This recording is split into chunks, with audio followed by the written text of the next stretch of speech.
So if you're sitting back thinking, okay, I want to get involved in real estate, I want to be a real estate entrepreneur, I'm going to encourage you to zoom out and say it starts with being an entrepreneur. This is a podcast episode on the natural progression of wealth in real estate. And it's not what you think. Most people think, oh, I want to get into real estate. I want to listen to Bigger Pockets. I want to go buy my first house. I got a job. I want to go buy my first house. I want to buy my first storage unit. I want to buy my first industrial building, multifamily, whatever it might be. And let me tell you that there's a common theme among the people who get very, very wealthy doing real estate, and it's entrepreneurship. I want to tell you about a couple people, 2 people that I know, and then a couple people that we all know. These are 5 people who have gotten very, very wealthy through real estate. I guess I might as well tell my story. I'm not one of those 5 people, but my story is I started a pickup and delivery student storage company. We were moving boxes. We were scrappy entrepreneurs. We did that for 4 years. And in 2014, 15, we had about 400 grand of our own capital sitting aside in a checking account. We went out and raised another $500,000 and we built our first self-storage facility. That business, that entrepreneurial venture, not only taught us a lot about management, growth, how to make money, how to make good financial decisions, but it also put another 250 to 400 grand in our bank account every year that we then dumped into real estate. So my journey was small business, real estate.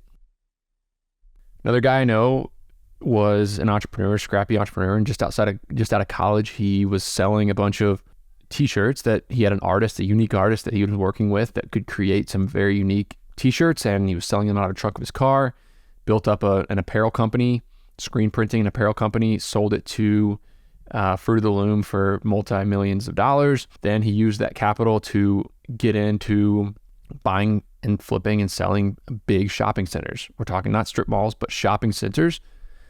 And he's now probably worth $30 or $40 million. Another guy from my small hometown, one of the people that I really look up to, started by building houses.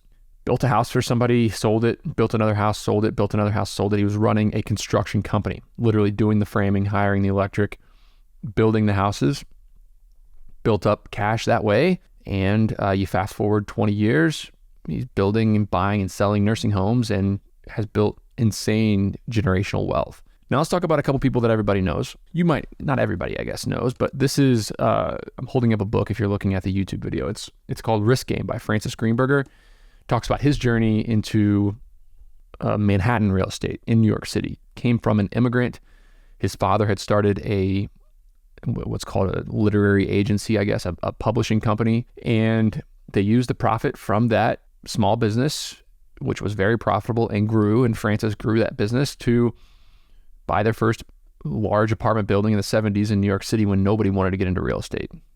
The list goes on. I mean, Donald Trump, we know him as a real estate baron. His father started as a home builder in New York City, literally building houses, a construction guy, construction company. He started a construction company that then became the development company that began holding real estate and that Trump took over later on. Sam Zell, one of the most famous real estate investors of all time, who went around buying up tons and tons of apartment buildings, office buildings, an opportunist investor that now deploys billions of dollars after the great financial crisis and has made tons of money in real estate. He started when he was in law school by managing a 15-unit apartment building. He was in property management. That's how he started. That's his small business, his small sweaty startup. He managed a 15-unit apartment building in exchange for free rent, and then did it well and started managing for other local owners. By the time he graduated, he was netting 150 grand a year. The rest is history. He dumped money from that small business into real estate. Now, this is a theme. There are many people who are listening to this that might have a W-2 job.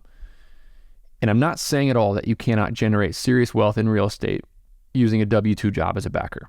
But more often than not, massive real estate portfolios where you're buying, in my case, 45 self-storage facilities over 1 million square feet that we'll own, and I'm 32 years old. In the 2 people I know who are both worth more than $50 million, the Francis Greenberger, who built skyscrapers in New York City, a billionaire, Fred Trump, that story is obvious, and then Sam Zell, who's a multi-billionaire. Nobody understands that almost all the people who get into real estate have a bunch of cash. They have a bunch of cash. That cash came from somewhere, and I know that it came from entrepreneurship. It came from small business.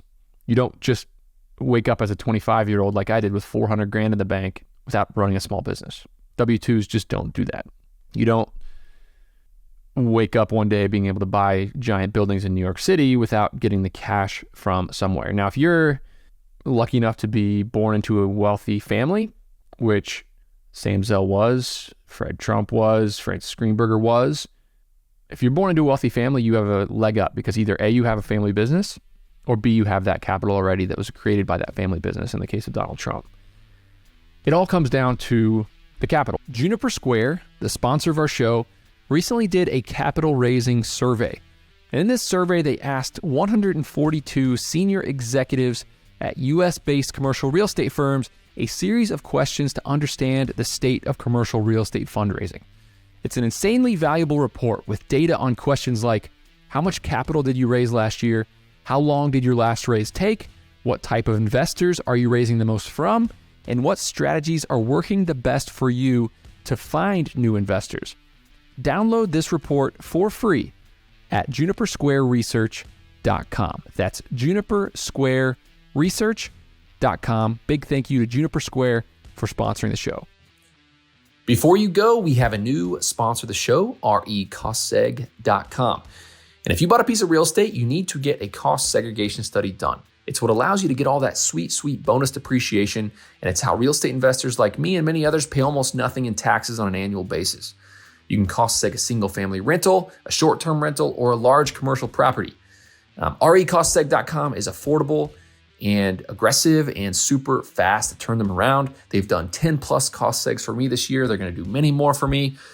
Visit recostseg.com to learn more.